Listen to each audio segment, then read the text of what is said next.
आज का स्टॉक है जय कुमार इंफ्रा, जहां पर आपको हम खरीदारी की राय दे रहे हैं। स्टॉक ने हाल में काफी अच्छा करेक्शन दिखाया है और अब निचले स्तरों से यहां पर हम खरीदारी लौटती हुई देख रहे हैं, आप कह सकते हैं, इसलिए क्योंकि यहां पर ये स्टॉक काफी अट्रैक्टिव हो गया। पहली वजह 52 वीक हाई इसका 180 है, मेरे टारगेट 140 के हैं। इसकी बुक वैल्यू 240 की है। वहां से अगर आप देखें तो अभी तो ये करीब आधे से भी नीचे 60% डिस्काउंट पर ट्रेड करता हुआ नजर आ रहा है, इसलिए इस लेवल पर वैल्यू अट्रैक्टिव है। अब ये गिरावट इसलिए आई क्योंकि इंफ्रास्ट्रक्चर सेक्टर को लेकर लोगों को लगा कामकाज काफी बंद है, इसलिए दिक्कतें होती हुई नजर आएंगी, तो यहां पर हमने स्टॉक को गिरते हुए देखा। लेकिन अब देखिए कामकाज फिर से शुरू हो रहा है। कम से कम एमएमआरडीए सेगमेंट में अगर आप देखते हैं, जहां पे सबसे ज्यादा असर था, वहां पर भी अब तमाम प्रोजेक्ट्स पे, चाहे वो मेट्रो के हो, चाहे सड़कों के हो, ब्रिजेस के हो, उन पे कामकाज शुरू होने लगा है। तो जाहिर है कि जो वर्स्ट था वो हमने देख लिया, उसका हमने अनुमान लगा लिया, उसकी हमने डिस्काउंटिंग कर ली। अब जबकि मजदूर लौटने लगे हैं, अब जबकि कामकाज शुरू हो रहा है, तो यहां पर एंट्री का आपको एक शानदार लेवल दिखाई देता है। क्योंकि वैल्यूएशन पे एक और पैरामीटर देखिए, पी केवल 3.9 के आसपास का पी दिखेगा और फाइनेंशियल्स इसके मजबूत है, क्योंकि आप स्टॉक पे अगर नजर डालेंगे तो यहां पर आपको करीब 16% का आरओसी दिखाई देगा। अच्छा, अगला ट्रिगर क्या आने वाला है? ट्रिगर यहां पे ये आने वाला है कि आपने एक्सक्लूसिव खबर सुनी होगी चैनल पे, इंफ्रास्ट्रक्चर सेक्टर के लिए आपको आगे स्टिमुलस आता हुआ दिखाई देगा। अगस्त के आखिर तक सरकार कोशिश कर रही है कि एक स्टिमुलस तीसरे दौर का लाया जाए और वहां पर इंफ्रास्ट्रक्चर पे खास तौर पे फोकस होगा। ये कंपनी जो खास तौर पे रोड, मेट्रो, ब्रिज, फ्लाईओवर के कारोबार में है, इंफ्रा पुश का पूरा फायदा उठाने के लिए ये तैयार है। दूसरी एक अच्छी बात हुई है, सरकार ने इस लॉकडाउन के पीरियड में इंफ्रा कंपनियों के लिए फंड रिलीज किए।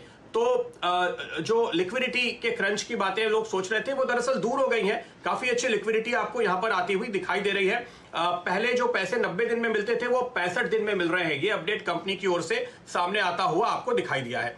ये कंपनी क्यों? इस सेक्टर में आपके पास काफी विकल्प हैं, तो मैं जय कुमार खरीदने की राय आपको क्यों दे रहा हूं?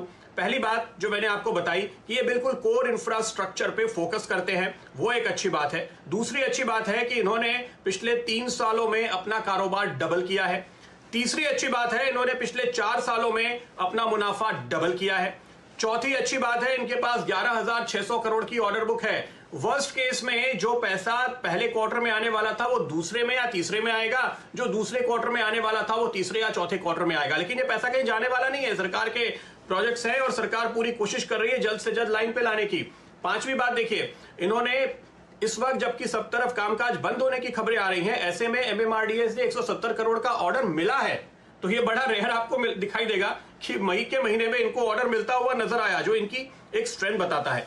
एक अच्छी बात जो मुझे यहां पे लगती है, इंफ्रा कंपनीज के बीच में बैलेंस शीट इनकी अच्छी है। देखिए बहुत ही कम गियरिंग है, अगर आप नेट डेट पे देखेंगे 0.1 के आसपास, और ये बीओटी प्रोजेक्ट नहीं करते जिसमें कैपिटल लगता है, तो ये प्योर कॉन्ट्रैक्टर हैं और वो इनके लिए शानदार मौका है। यही वजह है 8% स्टेक एफआईआईज के पास है, 11% स्टेक यहां पर डोमेस्टिक इंस्टीट्यूशंस के पास है और उनका फेथ इस पे लगातार बरकरार दिखाई देता है।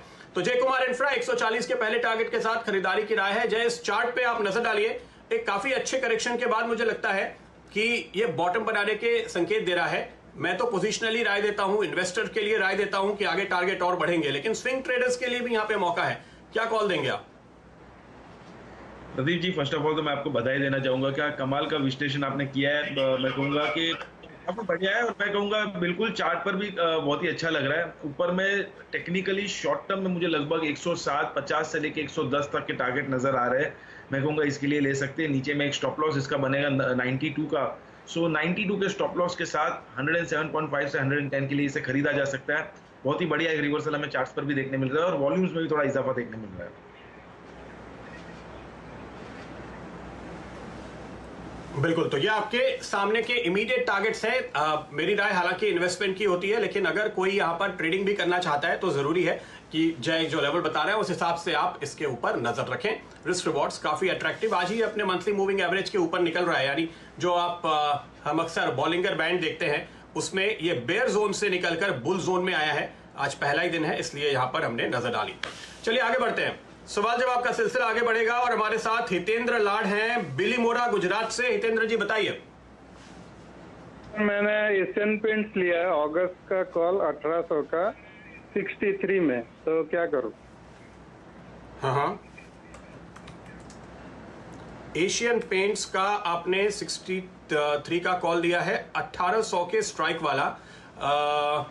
एक तो बात ये कि ये स्टॉक कुल मिलाकर तो ठीक ही है, और दूसरे बहुत दूर का ऑप्शन नहीं है, तो वक्त काफी है। 3 दिन के कंसोलिडेशन के बाद आज फिर से तेजी बन रही है, क्या कॉल देंगे आप इन पे जय? नहीं, मुझे भी लग रहा है प्रदीप जी कि इन्होंने परफेक्ट कॉल चुना है। कोई कॉल में कोई दिक्कत नहीं है, इनफैक्ट इतना कुछ far out of the money call नहीं है। एंड नीचे में लगभग मैं कहूंगा कि ये स्टॉक में 1700 के आसपास एक बहुत ही अच्छा कंसोलिडेशन हो रहा है, और वहां पे सपोर्ट है। जहां पे आप देखोगे कि उसकी जो मीडियम टर्म मूविंग एवरेज है 200 डेमा 50 डेमा कहीं ना कहीं वहां पे कन्वर्ज हो रही है, और एक गोल्डन क्रॉसओवर भी देखने मिला है ये स्टॉक में। तो मैं कहूंगा एक बुल जोन में तो आ चुका है एशियन पेंट्स। केवल इतना है कि इसमें एक और ब्रेकआउट में अगर 1800 के ऊपर देखने मिले, तो आई थिंक 1800 के ऊपर तो लगभग ये 1900-1950 तक लेवल तक भी जाएगा, और ये जाएगा।